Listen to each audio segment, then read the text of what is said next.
On this Friday installment of Locked On Texans, Big Sarge and I will break down Will Anderson's impact on the defensive front and how will the Houston Texans rushing attack look without the possibility of Dameon Pierce.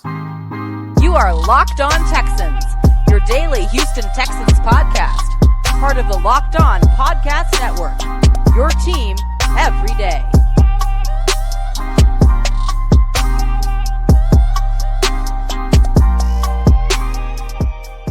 What's going on, ladies and gentlemen, and welcome to this Friday installment of Locked On Texans. This episode is brought to you by Prize Picks, the easiest and most exciting way to play daily fantasy sports.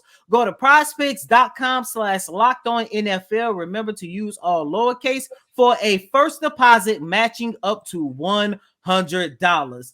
I'm Cody Davis, and you guys already know who the guy is with that big grin on the other side of the screen. Big Sarge, what's going on, man? And welcome, which I'm calling a remix edition of Locked On Texans. Man, listen, let me start off this episode by saying, set your homecoming out. Set it out, set it out, set it out. Cody, I cannot wait because this weekend, Prairie A&M University has its homecoming, and I will be celebrating my 25th anniversary as a member of Alpha Phi Alpha Fraternity Incorporated. So, hey, Phi, I cannot wait, man. That's why I'm so happy. That's why I got on this HBCU shirt with Prairie View right in the middle, like, because, you know, closest to my heart. Man, I cannot wait to celebrate homecoming. But with that being said, thank you for having me on the show once again. I really appreciate it. Well, put it like this. Don't celebrate too hard because not only do you have to work Saturday night inside the Toyota Center covering Rockets versus Sacramento Kings, the very next day you got to be up inside NRG Stadium and cover the Houston Texans going up against the Tampa Bay Buccaneers. And, of course, we're going to preview that later on in the show. And then we're going to do that probably a little bit later after we talk about Will Anderson Jr.'s impact throughout his rookie season. But Sarge, we got to start with the biggest news surrounding the Houston Texans as of right now. You've been out there on the practice field over the last 2 days along with myself, and there's been one guy who's been missing, and that's Dameon Pierce. Dameon Pierce has missed the last 2 days of practice due to an ankle injury, and you already know how this drill goes. If you miss the first 2 days of practice, even if you show up on that Friday, there's a good percentage, at least 90 to 95% chance you will definitely miss Sunday's game. And I find it ironic that Dameon Pierce is going through this ankle injury as of right now because, you know, the biggest talk over the last 2 weeks, but more so after the performance that took place Saturday against the Carolina Panthers. Everybody wants to see the Houston Texans utilize C.J. Stroud in this passing attack a lot more than the rushing attack. Sarge, before we jump into it, I want everybody to take a listen to what Bobby Slowick had to say about the possibility of the Texans facing off against Tampa Bay without Dameon Pierce. If we don't have DP, like same as receivers, you know, that we talked about with Robert, you know, if we don't have DP, I still feel great about the guys we have, you know, the group we have with Boone, with Dare, with Motor, and even Dokes, who's on practice squad. Like that whole crew, I mean, they're here for a reason. We really like what they do. Motor's one of the best. If you just say, hey, regardless of athleticism, like who's just one of the best football players you have on the team, without a doubt, Devin Singletary is one of those guys. You know, he does everything. He does everything really well. He does it very smooth and with the right mindset. He's aggressive in everything he does. He's confident. I think he's one of everyone's favorite people on the team for that reason. So we have the utmost confidence in really that whole group. Cody, I want to say this. The one thing that I really hate for Dameon Pierce and what he's going through right now is the fact that in his second year, he's in his second system. And with the system that the Bobby Slowick runs and the system that the Houston Texans run, he was just now getting acclimated to being able to run in that system. We've seen glimpses of him being able to have those bursts. We've also seen him be stopped behind the line of scrimmage. And with that zone blocking scheme that the Houston Texans have, it's really designed to be able to be aware of the backdoor cuts. And what I mean by the backdoor cuts is, even though the flow is going one way, I'm going to use San Francisco 49ers running back Christian McCaffrey as an example. If you watch a lot of his runs, they will start off one way. He makes the cut to come back and find that open hole in that zone blocking scheme that they have. And so with the Houston Texans running a certain variation of that, Dameon Pierce had just, because listen, Cody, you and I, we watched him all last season, before he got hurt, which is ironic. He was out with the last 4 games of the season with an ankle injury. We watched him be a punishing, bruising back, a back that loves contact. And that was great in that Pep Hamilton system. But now in this Bobby Slowick system, Dameon Pierce was just starting to get acclimated to being able to see the back cuts, to be able to see, oh, stop here and go back, which I don't think that the Houston Texans will. Okay. I'm on Locked On Texans. I got to make sure I say this the right way. I don't think that they're going to miss a beat without Dameon Pierce this weekend. I don't know what the long-term ramifications is going to be, but the way that Mike Boone and Devin Singletary run, the type of runners that they are, they're built for that cutback type system. They're built for that find the hole type system on the back end of the play. And that's something, like I said earlier, that Dameon Pierce has not gotten used to yet. If you look at the running styles of all 3 of those running backs, Singletary and Boone, they are the slasher type runners. Pierce is more of a power back, more of a bruising type back, more of a, with the line fully healthy. Let me make sure I say that, with the line fully healthy and all the linemen playing in their right positions. Yeah, you haven't had that all season. Exactly. If you got 3rd and 3, you got 3rd and 2. You're at the goal line. If you got everybody where they're supposed to be, Dameon Pierce is that back that you just hand it off and let him just smash through the line. But if you're 1st and 10 and you're on the 45-yard line, some of those runs that he looks for, some of those runs that he has, he's going to get stopped behind the line because he's not used to making those type of runs. And so I'm not saying that Dameon Pierce is going to be replaced once he comes back fully healthy by Mike Boone or Singletary. All I'm saying is that we may see a more efficient style this weekend against the Tampa Bay Buccaneers. We may see a more efficient running game because these are 2 backs who are used to playing in that type of system. I get your point in having Mike Boone and Devin Singletary, playing in this system. However, I go back to something that Bobby Slowick is always talking about in terms of, how do you go about creating your lineup? And we heard D'Amico Ryan say this at the same time. At the end of the day, you're going to be at your best with your best players out there. And I get it. Dameon Pierce is having a sophomore slump. Let's just call it what it is, unless, I personally think it might be a little bit more going on with him. I'm not throwing no speculations or anything out there because he just doesn't even when we in the locker room, it just doesn't seem like he has that same, joy that he had going back to last year and even at the start of this season. Now, granted, I'm pretty sure majority of that, what we've seen from afar, it probably had to do with the fact that he's frustrated. He's going through this slump. But at the end of the day, Sarge, I just think that I don't see how this rushing attack is going to get better against a respectable defense against the Tampa Bay Buccaneers when your best running back number 2, whether he is on the verge of rushing 1K or if he's going through a sophomore slump like he is as of right now, I don't see how this rushing attack is going to get better. And that's no disrespect to Devin Singletary or Mike Boone, especially Devin Singletary, because I go back to that game against the New Orleans Saints where they had equal amount of snaps and the rushing attack did look good. However, you still went out there on the field with your best runner. And I look at us throughout this whole entire week, including myself, John, B. Scott here on Locked On Texans. We have written about it. We are all calling for Bobby Slowick to do more with CJ Stroud, using him more so on the offensive side of the ball and using the weapons. But what did CJ Stroud said on Wednesday? Before we can even use our weapons, we gotta run the football better. And that's where I go back to, and just looking at the loss of Dameon Pierce, I just don't know how we're going to see a more efficient rushing attack when your best runner is on the sideline. So I look at it. Let me say it this way, Cody. So Dameon Pierce, like I said, he's one of those. He's a bruiser back. He's a contact back. He's a, I want to run over you, then run away from you type back.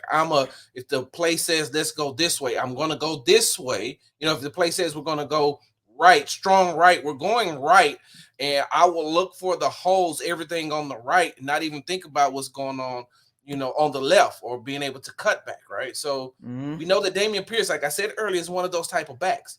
When you got Singletary and when you have Boone, these are guys that have made it in the NFL throughout their careers by not taking contact, by being able to avoid the contact, to be able to see more, because they know that their bodies aren't built to take that type of contact like Dameon Pierce is. And Mike Boone, he's a pretty stout guy, but he still has never been that type of runner to be a punishing type runner. So now, you take into the fact that the Houston Texans are starting Michael Dieter this week, and Vita Veda is in front of him.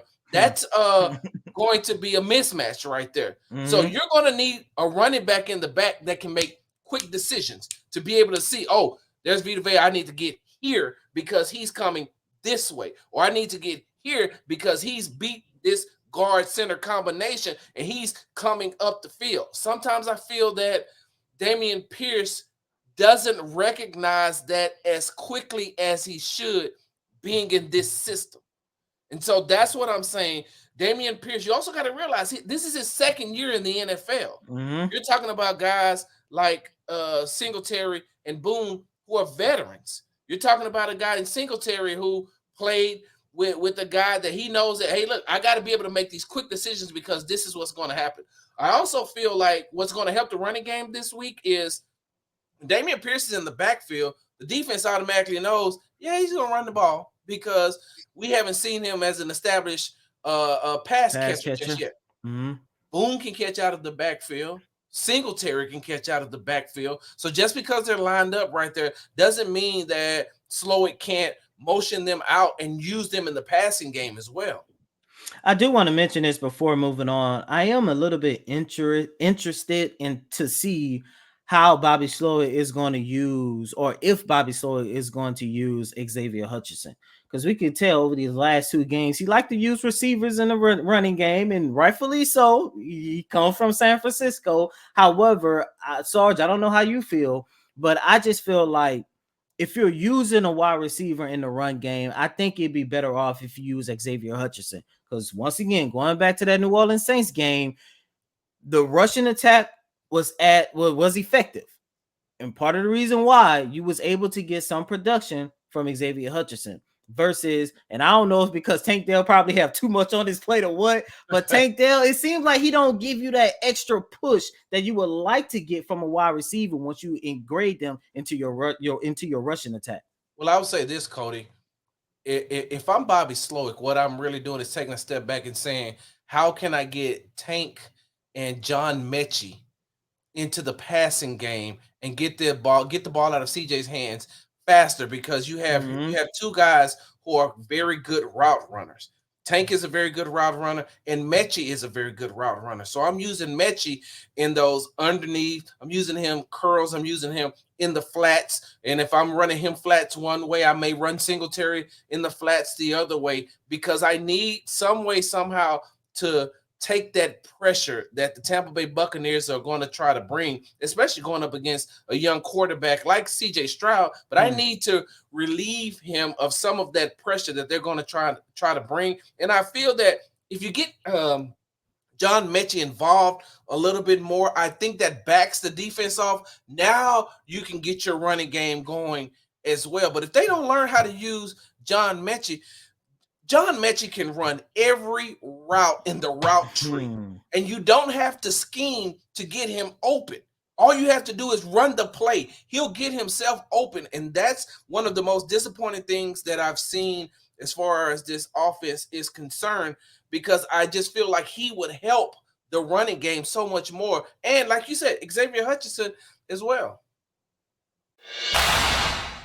Before we move on, guys, I gotta tell you about my favorite app that I'm using daily, and that is Prize Picks, the daily largest fantasy sports platform in North America. The easiest and most exciting way to play daily fantasy sports. It's just you against the numbers. Instead of battling thousands of other players, including pros and sharks, you pick more than or less than on 2 to 6 player stat projections. You can watch the winnings roll in. Now, with the basketball season here, you can now pick combo projections across football and basketball from special leagues. A league created specifically for combo projections that include 2 or more players from different sports or league. For example, LeBron James plus Travis Kelce, a combo of 10.5 3-points made and receptions. Hey, they're making it easy for you. They're making it easy for you. You want to play alongside some of Prize Picks' favorite players like rapper Meek Mill or comedian Andrew Schultz? You can now find community plays under the promo tab of the app to view entries for some of the biggest names in the Prize Picks community. Right now, guys, I'm looking at Hemi Butler with a discount, 16.5 points. You want the more than or the less than. What you want to do? What you think he going to do versus the Milwaukee Bucks? That's on you. You pick it, and now you can even win up to 25 times your money. They making it easy for y'all. I'm going to make it even easier. Go to prizepicks.com/LockedOnNFL and use promo code LockedOnNFL. That is LOCKEDONNFL for a first-time deposit match up to $100. Again, go to prizepicks.com/LockedOnNFL and use promo code LockedOnNFL for a first-time deposit match up to $100. Welcome back in, ladies and gentlemen, to this remix installment of Locked On Texans. Got my guy Big Sarge here with me. Sarge, we talk a lot about the phenomenal start that CJ Stroud is having to his career, and rightfully so. When you're the quarterback, especially a good quarterback, let's go ahead and call him a franchise quarterback. We can give him that. We can do that. Yeah, you might as well, because I don't know no other quarterback in the league that I would take as of right now. I said as of right now, and I know I'm not talking about the Mahomes and the Joe Burrows and them because they're not going anywhere. I'm talking about any available quarterback, whether in the draft, free agency, or trade for this upcoming offseason. I'm not taking nobody over CJ. You wouldn't take anybody over him anyway, Cody, because I don't even know if anybody would be able to have that type of conversation as far as NBA basketball, past and present, was able to have today. That alone, that whole conversation alone makes him a franchise quarterback. And you know what? Let me just go ahead and say it. Top 5 in the league, man. Top 5 in the league. Top 5 right now. Top 5. Yo, for those of you that don't know, put it like this. For some reason, me and CJ, we got the same, ideas and opinions and stuff when it comes to basketball. We was in the locker room today arguing about the GOAT, which means, of course, the conversation came down between LeBron, Jordan, and Kobe. And, of course, me and CJ, we team and Steph Kobe. Curry. They threw Steph Curry in there as well. Jonathan Alexander from Houston Chronicle threw in Steph Curry. Nobody else mentioned Steph. He had a point, though. But that's what it was. Of course, George Fent started it all because he's team LeBron all day, every day, like Sarge. Then you had DJ Bieniemy just saying stuff just to keep the fire going. But, continue here on this Remix Friday installment of Locked On Texans. Let's switch over to the other side of the ball, and let's just talk about Will Anderson Jr. because I know John and myself, we've talked about it before, but not so much in depth. And it also goes into Will Anderson, in my opinion, is having a phenomenal start to his career as well. And I think it's appropriate to have this conversation because not only due to the conversations that you're hearing on, other platforms that you're reading about on other platforms and the conversation that you are having with, friends, on social media, whatever the case might be, healthy conversations, debating about Will Anderson. Was it good to give up as much as you gave up for him in the draft and all this other good stuff?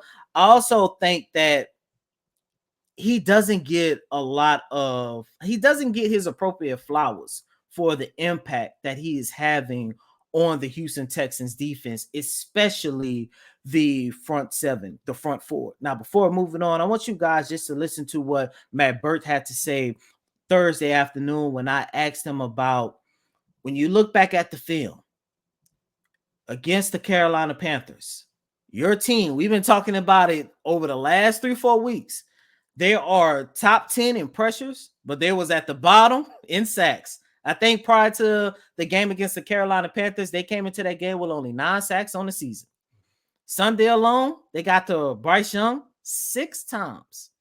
But Will Anderson Jr., he should have had one, but they took it away. Yes. But when you look at the box score and you looked at the final box score, Will Anderson Jr. did not have a sack. So I asked Matt Burke today, when you look back at the film, how does that validate Will Anderson Jr.'s impact on that defensive front? Yeah, I feel like it's the same conversation. He had the sack taken away, negated by a penalty. And I think the message, Will's been impactful, man. I feel like I've said this a lot. I think he's already, as a rookie, one of the best run defenders on the edge in the NFL. Like, he's powerful and violent, set edges as good as a lot of people I've seen in this league. So, and then the rush thing, it's just not chasing sacks. Not getting frustrated. He affects the quarterback right now. He's close. His pressure rate's still really high, and I think his challenge is not getting frustrated by, the sack production. Again, you start chasing stats, it goes the wrong way. So I feel like last week, even though like his sack didn't end up on the production, everything else, that like those 6 sacks and all the pressures that we got, like he was a big part of that, of how he rushes. Again, we talk about rushing as a unit.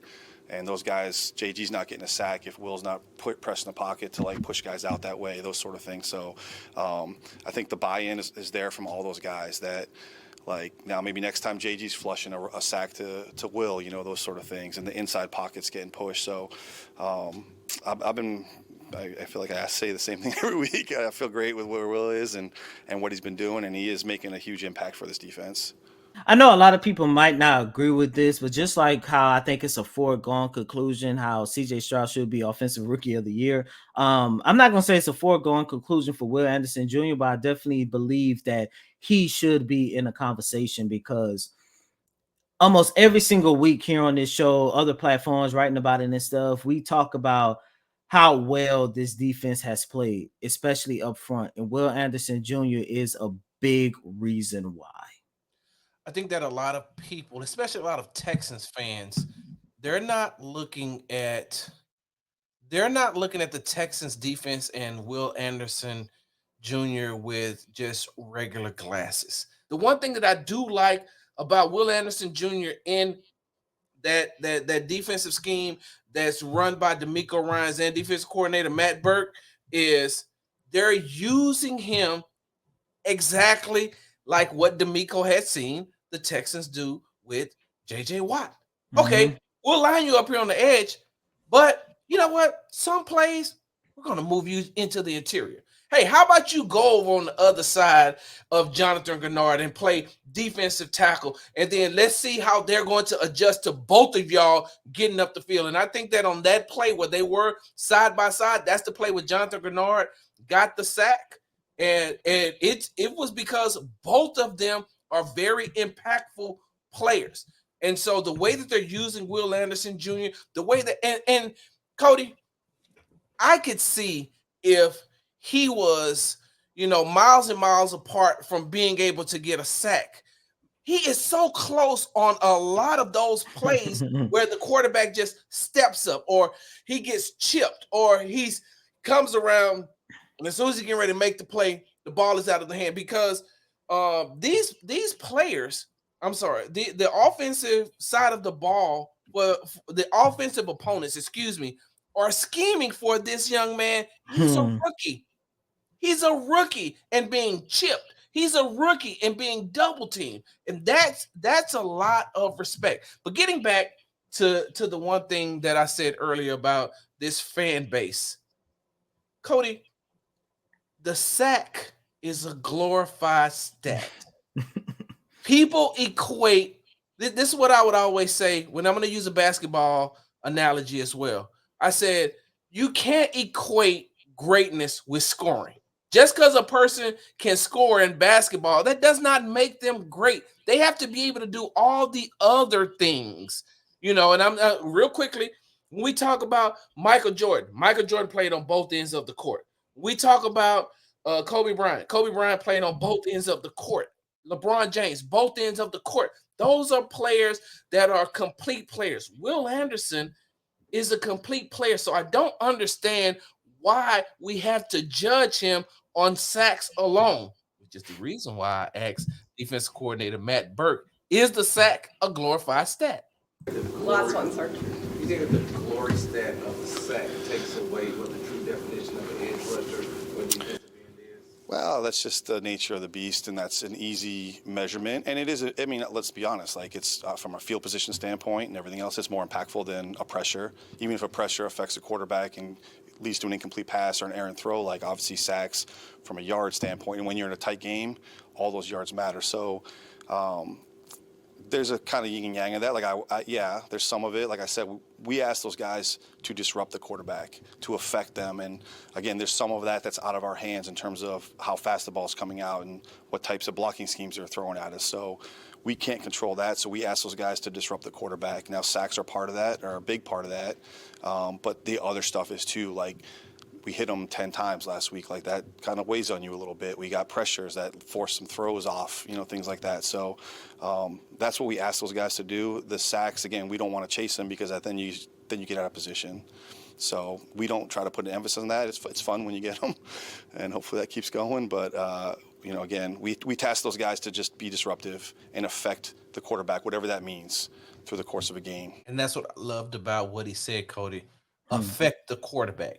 He didn't say sack the quarterback. Hey, we just need to make him make quicker decisions, which may lead to a turnover for us, or maybe lead to incompletion, or him just always have to be aware that Jonathan Grenard is there or Will Anderson Jr. is there. I loved what Matt Burke said about that. And my favorite thing, and that was my favorite part about, being able to affect the quarterback. Because when you look at the 3 games that the Houston Texans won, Jacksonville, Trevor Lawrence did not look good. The Pittsburgh Steelers, I get it. Kenny Pickett was going through his issues before he got hurt in that game, but he did not look good. The New Orleans Saints, Derek Carr, yeah, he's going through his issues as well as of right now, but he did not look good. All 2 out of those 3 quarterbacks are very well respected around the league. And we know it doesn't matter what is going on in their season. If they get comfortable and they find their rhythm early, it could be a long day for the opposing team's defense. And the fact that every time in those 3 wins, and even I'll even look at that at the season opening game against the Baltimore Ravens, MVP Lamar Jackson, another respectable quarterback, top 5, top 3 in my book. In this league, Lamar Jackson didn't look so well going up against the Texans defense, the Texans defensive front, featuring Will Anderson Jr. And it's like those type of things is part of the reason why I look at Will Anderson and I look at him and I say to myself, he may not have the glorified stats, but the fact that we are sitting here and looking at the possibility of the Houston Texans potentially, it's probably shot by now, the fact that they lost against the Carolina Panthers. But the fact that we was having these conversations of, if they win this game, can they go on a playoff run? And can they do this? And you talk about the defensive schemes and all this other stuff. He has played a very important reason why. And for all the, people who love analytics, love looking at the numbers, this might be my favorite stat of Will Anderson Jr. 7 games into his career. Talking about edge rushes that's been double teamed, Will Anderson Jr. has been double teamed 24% of the time. Wow. The only edge rushers, Lee's best pass rushes that's been double teamed more are Michael Parsons, who leads the league with like 33, 34. I mean, just a stupid number, by the way. I know you love that one. Yeah, Myles Garrett, who was like right up there with Michael Parsons. Nick Bosa. Player of the year, Myles Garrett. Yeah, it should be MVP if you ask me, but I know that's another conversation for another day. Nick Bosa at number 3. And the last 2, I know it's more so situational purposes, but you got to throw them in there. Jadeveon Clowney and Obo Okoronkwo. Sarge, his name is already attached to 3 of the best players at his position. But 7 games into his career, Will Anderson Jr. has been phenomenal. Before we move on, did the game go to timeout? Time to order with DoorDash. Is it halftime? That's ordering time. 2-minute warning? Go ahead and pull that phone out your pocket. You know you got it. That's your cue to make sure that you go ahead and put your order in. Whenever the game clock stops, that's time to order with DoorDash. It's time to pull out your Lucky Charm jersey and order your favorite apps and snacks on DoorDash because it's football and basketball season. Why just root for your team on an empty stomach? Why do that to yourself? You know you're lazy right now. You know you don't feel like making no food. Get in the kitchen. You just washed all those dishes. Go to your phone. Pull up the DoorDash app. Order on DoorDash and save on football watch party favorites. Go to DoorDash. Download the DoorDash app. Get 50% off up to $10 value when you spend $15 or more on your first order. When you download the DoorDash app, just enter promo code LOCKED23. That's LOCK23. Subject to change. Terms apply. Welcome back in, ladies and gentlemen, to this Friday installment of Locked On Texans. There's a big game. I feel like this is a pretty big game for the Houston Texans as they prepare to take on the Tampa Bay Buccaneers inside NRG Stadium on Sunday. I think there's a lot at stake, more so just the notion of whether or not the Texans can go on a playoff push. You know, I don't know if they're going to make it. It's just going to be fun if we get to week, let's say, 14, 15, and 16, and we start looking at the playoff scenarios, and we just see that, you know, that Texans logo in the mix of things. You know how it's always like in the hunt, but there's like 6, 7 scenarios that got to go in your favor. Or the Falcons or the Panthers, they'd already been. I'm just saying. Exactly. But I think in order for that to, you know, continue to be somewhat realistic, I think this is somewhat of a must-win game for the Houston Texans. And it's going to be a tough one because the Tampa Bay Buccaneers, they're coming in on a losing streak. You know, after winning the first 3 games of the season, I believe it was, they have hit a rough patch. And I'm not about to sit here and say the Tampa Bay Buccaneers are a Super Bowl contending team. However, they have respectable playmakers on both sides of the ball. And I think they can actually give the Houston Texans problems, especially considering, like, for example, and I mentioned this on the crossover show, your secondary, your cornerback. You know, of course, you got a lot of faith that Steven Nelson is going to handle his business. However, on the opposite side, you got Shaq Griffin. And Shaq Griffin has been a hit or miss at times. And on the opposite side of the line of scrimmage, you got 2 guys who I consider arguably one of the best dynamic duos at the receiver position, Chris Godwin and Mike Evans. So if the Texans, you know, don't fix the issues that we saw against the Carolina Panthers, I think this could be a long day for this organization.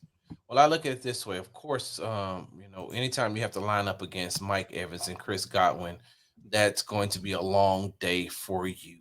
Because you have one guy who can stretch one side of the field, and then you have another guy who not so much will stretch the field, but is such a big bodied wide receiver with such a huge catch radius that anything that's thrown in the vicinity of his arms, he's going to have a chance to catch. Now, I do have to say, I got to preface my statement by saying he has had a case of the dropsies throughout his career.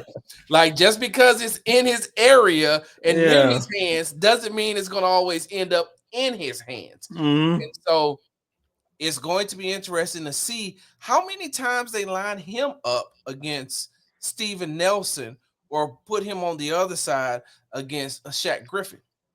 And so if they keep mismatching it that way, that means that Steven Nelson will never be able to get a true read on Mike Evans, because I feel like you can take Chris Godwin away if you play, you know, too high on the safety position, if you keep the safeties back and don't let him beat you like that. But we know that the Houston Texans mix and match their defense so much, and sometimes you have a single high safety, and if that safety is not paying attention, or if that safety is not paying attention or get preoccupied by something else, it'll look the exact same way that it did against New Orleans. And I can't remember his name right off the bat, but number 22 for New Orleans, that speed wide receiver that they had, remember he beat Steven Nelson because the safety didn't play his position. So if you don't watch out, and I'm pretty sure that the New Orleans Saints, that the Tampa Bay Buccaneers went back and watched the New Orleans Saints tape, especially not only because they're scouting the New Orleans Saints, but because because the Houston Texans are their next opponent. And so with those two guys, what I feel like the Houston Texans should be able to do, and the reason why I feel like that they can win this game is because I don't trust Baker Mayfield. Like I don't trust Baker Mayfield to make the right decisions when, one, the game is on the line, and two, when it gets under pressure. If I'm not mistaken, I think that Baker Mayfield may have 1,600 yards passing, and if I'm not mistaken, like 1,500 of those have come, 1,500 or more have come within the pocket. So once you make him get out of the pocket, he becomes indecisive. And we just finished talking about the way that Will Anderson Jr. is playing, the way that Jonathan Grenard is playing. And so you get out of the pocket, you may not be able to make it back into the pocket with the way that those guys. And plus, I don't trust. I just haven't seen a lot from the Tampa Bay Buccaneers run game. So yeah, that is true.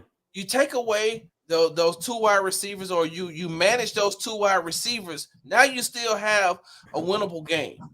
On the opposite side, though, Cody, on the opposite side of the ball, don't get me wrong, I love Bobby Slowick. I think that he's one of the most brilliant minds in football. He's one of the most brilliant guys I've ever met. And even just listening to him talk, I know that he's a brilliant mind.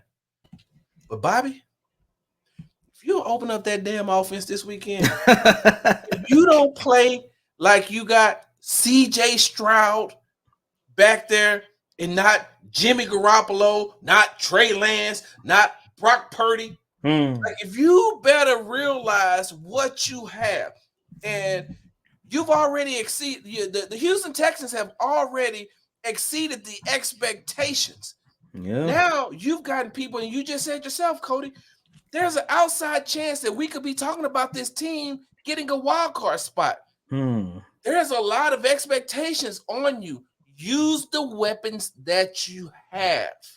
Let C.J. Stroud, who we know, who we've watched get better and better throughout this season. Hey, say, C.J., you know what? First 15 plays, this is what we're going to run. Everything else, me and you just going to work on it. Tell me what you see. I'm going to tell you what I see, of course, but I'm going to let you make the final decision. Hey, C.J., guess what? We know huddle in the next drive. You got the play call. Go do what you need to do. Or, hey, CJ, you know what? It's been a minute since we've aired the ball out like we did the first 3 weeks of the NFL season. Do what you do. Go out there, do what you do. Find Nico, find Noah, find Tank, Hutch, find Mechie.